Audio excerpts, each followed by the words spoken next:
नमस्कार विद्यार्थी मित्रांनो, स्वागत आहे तुमचं आपल्या चॅनल MPSC विषयावरती. तर मित्रांनो, आत्ताच अर्ध्या तासापूर्वी आपण कंबाईन ग्रुप बी 2025ची जी एक्झाम झाली त्याच्या टोटल 80 प्रश्नांची आन्सर की त्या ठिकाणी मी तुम्हाला दिलेली आहे आणि नंतर सांगितलं होतं की आपण सब्जेक्ट वाईज या ठिकाणी PYQ अनालिसिस घेऊयात. तर बघा, आता आपण कंबाईन ग्रुप बी प्रिलिम्स हिस्ट्री म्हणजे इतिहास या विषयाचे 10 प्रश्न जे आलेले आहेत 2025ला, त्या 10 प्रश्नांचं डिटेल अनालिसिस या ठिकाणी बघणार आहोत आणि याच पद्धतीने बाकी सगळ्या टॉपिक्सचे म्हणजे जेवढे काही विषय आहेत, इतिहास, भूगोल, अर्थशास्त्र, राज्यशास्त्र, चालू घडामोडी, सगळ्या विषयांचे या पद्धतीने विश्लेषण या ठिकाणी मी घेणार आहे. जर चॅनलवरती तुम्ही पहिल्यांदा आले असाल तर आपले चॅनल सबस्क्राईब करून बेल आयकॉनवरती सुद्धा नक्की प्रेस करा, जेणेकरून प्रत्येकाला त्याची नोटिफिकेशन जे आहे नेक्स्ट लेक्चरची येईल. तर बघा, आपल्याला हा संच जो आहे सगळ्यात महत्त्वाचं, आता हा 2025 कंबाईन ग्रुप बी 2025चा पेपर आहे आणि त्यातला बी सेट आहे आपल्याकडे. या बी सेटनुसार आपण प्रश्न घेतोय. त्यामध्ये पहिली इतिहासापासून सुरुवात झालेली आहे. इतिहासातले पहिले 10 प्रश्न आपण बघूयात. पहिला प्रश्न आहे, प्रार्थना समाजाच्या वतीने खालीलपैकी कोणती सामाजिक कामे केली होती? आता आपल्याला नेहमी प्रार्थना समाज, ब्राह्मो समाज, आर्य समाजाच्यावरती, सत्यशोधक समाजावरती प्रश्न येतो. तर यावेळेला पण प्रार्थना समाजावरती पहिला प्रश्न इतिहासाचा आहे, संयुक्त पूर्व परीक्षा 2025चा. पहिलं विधान या ठिकाणी आहे, आपल्याला विचारलं की कोणकोणती कामे केलेली आहे. तर पहिलं आहे की नाम जोशी यांनी सोशल सर्व्हिस लीग स्थापन करून मजुरांची स्थिती सुधारण्याचा प्रयत्न केला. पहिलं बरोबर आहे. त्यानंतर दुसरं आहे की देश सेवेसाठी चांगले कार्यकर्ते निर्माण करण्याच्या उद्देशाने नामदार गोखले यांनी सर्वंट्स ऑफ इंडियन सोसायटी जी आहे ही याची सुद्धा स्थापना केली, हे सुद्धा बरोबर. या समाजाच्या वतीने नाशिक येथे अनाथ आश्रम काढलं, हे चुकीचं. आणि अस्पृश्यांच्या उन्नतीसाठी महर्षी विठ्ठल रामजी शिंदे यांनी डिप्रेस क्लासेस मिशन ही संस्था स्थापन केली. A, B आणि D बरोबर आहे, म्हणजेच 3 नंबरचं ऑप्शन आपलं बरोबर असेल. योग्य उत्तर 3 नंबर आहे. आता याचं डिटेल विश्लेषण आपण बघू. बघा, पर्याय A बरोबर आहे, कारण नाम जोशी हे प्रार्थना समाजाचे सदस्य होते. त्यांनी मजुरांच्या कल्याणासाठी सोशल सर्व्हिस लीगची स्थापना केली होती. B बरोबर आहे, कारण गोपाळ कृष्ण गोखले हे प्रार्थना समाजाचे विचार मांडणारे होते. त्यांनी 1905 मध्ये भारत सेवक समाज म्हणजेच सर्वंट्स ऑफ इंडिया सोसायटी स्थापन केली होती. आपल्याला इथे मराठी शब्द न देता म्हणजे भारत सेवक समाज न देता यावेळेला इंग्लिश वर्ड त्या ठिकाणी वापरलेला आहे, सर्वंट्स ऑफ इंडिया सोसायटी. कुणी स्थापन केली? गोपाळ कृष्ण गोखले हे प्रार्थना समाजाचे विचार मांडणारे होते. त्यांनी 1905 मध्ये भारत सेवक समाजाची स्थापना केलेली आहे. पर्याय C चुकीचा आहे. का? कारण प्रार्थना समाजाने पंढरपूर येथे अनाथ बालकाश्रम सुरू केलं होतं, नाशिक येथे नाही. त्यामुळे या नाशिक या शब्दामुळे त्या ठिकाणी तिसरा ऑप्शन आपला चुकलेला आहे. चौथा बरोबर आहे. का? कारण महर्षी विठ्ठल रामजी शिंदे यांनी प्रार्थना समाजाच्या प्रेरणेतून 18 ऑक्टोबर 1906 ला, आता ही तारीख लक्षात ठेवा, नेक्स्ट वेळेला किंवा मेन्सला आपल्याला तारीखही येऊ शकते. 18 ऑक्टोबर 1906 रोजी डिप्रेस क्लासेस मिशनची स्थापना कोणी केली? महर्षी विठ्ठल रामजी शिंदे. 18 ऑक्टोबर 1906 तारीख लक्षात ठेवा. दुसरा प्रश्न आपल्याला विचारला होता आयोगाने, ब्रिटिशांना, बघा, ब्रिटिशांनी मुझफ्फरपूर बॉम्बे खटल्यासंबंधित लिखाणाबाबत डॅश डॅश यांच्यावरती देशद्रोहाचा खटला दाखल केला होता. आता याचं उत्तर जे आहे लोकमान्य टिळक आहे.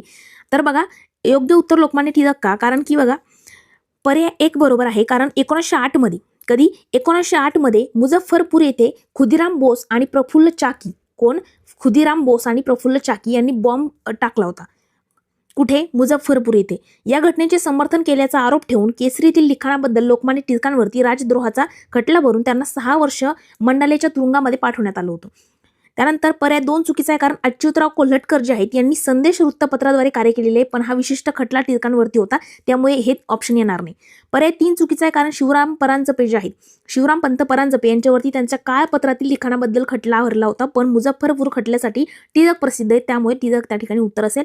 4 पण चुकीचं आहे, कारण हे नाव या संदर्भात प्रमुख नाहीये. कोण? पृथ्वीगीर हरिगीर. त्या पद्धतीने दुसऱ्या प्रश्नाचं उत्तर आपण बघितलं, लोकमान्य टिळक. आता तिसरा प्रश्न आहे की 1887 मध्ये मद्रास येथे झालेल्या भारतीय राष्ट्रीय काँग्रेसचे अधिवेशन कोणाच्या अध्यक्षतेखाली झाले? 1887 ला जे मद्रासला अधिवेशन झालं भारतीय राष्ट्रीय काँग्रेसचं, ते कोणाच्या अध्यक्षतेखाली? भारतीय राष्ट्रीय काँग्रेसचे अध्यक्ष आपल्याला विचारलेले आहेत आणि त्याचं उत्तर आहे बहउद्दीन तय्यबजी. का? आता बघा, पहिलं सर ॲलन ह्यूम. मित्रांनो, A.O. ह्यूम जे आहे ते काँग्रेसचे संस्थापक सचिव होते, ते अध्यक्ष झालेले नव्हते, त्यामुळे पहिला ऑप्शन गेला. दुसरं दादाभाई नौरोजी. दादाभाई नौरोजी 1886च्या कलकत्ता अधिवेशनाचे अध्यक्ष होते. कोणत्या? 1886च्या कलकत्ता अधिवेशनाचे अध्यक्ष होते दादाभाई नौरोजी, हा ऑप्शन गेला. त्यानंतर बरोबर का आहे? कारण 1887चे तिसरे अधिवेशन मद्रास येथे झाले आणि बहउद्दीन तय्यबजी जे आहे ते काँग्रेसचे पहिले मुस्लिम अध्यक्ष ठरले होते. कधी? 1887चं तिसरं अधिवेशन काँग्रेसचं. त्यानंतर पर्याय 4 सर विल्यम वेडनबर्न सुद्धा चुकीचं आहे, कारण 1889च्या मुंबई अधिवेशनाचे ते अध्यक्ष होते. कोण? वेडनबर्न. त्यामुळे हे तीनही ऑप्शन चुकीचे आणि बहउद्दीन तय्यबजी त्या ठिकाणी बरोबर आहे. चौथा प्रश्न आहे अचूक जोड्या लावा. तर भारतीय सुशासनाचा कायदा 1858, भारतीय परिषद कौन्सिल कायदा 1909 आणि भारत सरकारचा कायदा 1919 आणि भारत सरकार कायदा 1935. तर याचे आता हे जे खाली दिलेलं आहे ना, हे इकडे पाहिजे होतं. थोडंसं PDF बनवताना मिस्टेक झालेली आहे. खूप गडबडीत त्या ठिकाणी विश्लेषणाची PDF जी आहे ही बनवली आहे. बघा, भारतीय सुशासनाचा कायदा 1, 2, 3, 4 आणि हे याच्या एक्झॅक्ट समोर पाहिजे होतं. बरोबर. तर मित्रांनो, याचं उत्तर जे आहे, योग्य उत्तर तुमच्याकडे जर बी सेट असेल तर योग्य उत्तर 3 नंबर आहे. कारण पहिल्याची जोडी जी आहे 4 नंबर आहे. पहिल्याची जोडी म्हणजे भारतीय सुशासनाचा कायदा 1858चं उत्तर आहे. भारत मंत्रिपदाची निर्मिती झाली. बरोबर. त्यानंतर भारतीय परिषद काउन्सिल कायदा 1909 नुसार त्या ठिकाणी मुस्लिमांना स्वतंत्र मतदारसंघ मिळाले. भारत सरकारचा कायदा 1919 नुसार प्रांतामध्ये द्विदल शासन पद्धती निर्माण झाली. तर डी, भारत सरकारचा कायदा 1935 नुसार केंद्रात द्विदल शासन पद्धती निर्माण झाली. इथं प्रांतात द्विदल आहे, इथं केंद्रात द्विदल आहे. याच्यामध्ये थोडंसं कन्फ्युजन मुलांना होतं, ते लक्षात घ्या. आता बघा, 1858च्या कायद्याने ईस्ट इंडिया कंपनीची राजवट संपून भारत मंत्री हे नवीन पद निर्माण झाले. कधी? 1858ला भारत मंत्री पद. 1909च्या मोर्ले मिंटो सुधारणा कायद्यानं मुस्लिमांसाठी स्वतंत्र मतदारसंघ दिले. याच्यावरती आयोगाने भरपूर वेळेला प्रश्न विचारलेले. 1919च्या मॉन्टेग्यू चेम्सफोर्ड कायद्यानं प्रांतामध्ये द्विदल म्हटलं तर 1919चा कायदा आणि 1935चा कायद्यामध्ये त्या ठिकाणी प्रांतातील द्विदल पद्धती रद्द करून ती केंद्रात लागू केली होती. याचा थोडंसं कन्फ्युजन असतं मुलांना, ते लक्षात घ्या. 5वा प्रश्न आहे जोड्या लावा. संयुक्त पूर्व परीक्षा 2025. आता इथे आपल्याला मोपल्यांचे, कोळ्यांचा, संथांचा उठाव आणि भिल्लांचा उठाव आपल्याला दिलेला आहे आणि पुढे त्याचे ठिकाणं दिलेले आहेत. आता याचं योग्य उत्तर, आता इथे मी याचे सगळंच घेतलेलं नाहीये, टायपिंग करत बसलेली नाहीये, तर याचं योग्य उत्तर 1 नंबर आहे. एक जे म्हणजे मोपल्यांचा उठाव जो आहे तो केरळमध्ये झाला.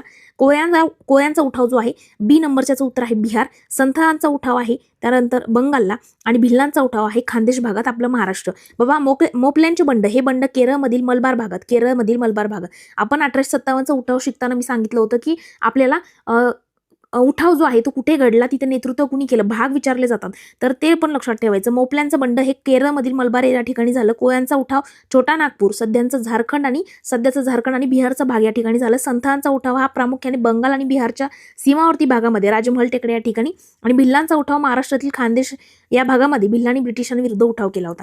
त्यामुळे याचं उत्तर काय आहे? योग्य उत्तर 1 आहे. 6व्या प्रश्न आपला 1857च्या उठावानंतर बंगालमधील नील उत्पादक शेतकऱ्यांना मळेवाल्यांविरुद्ध उठावामध्ये यश मिळण्याचं कारण कोणतं? काय?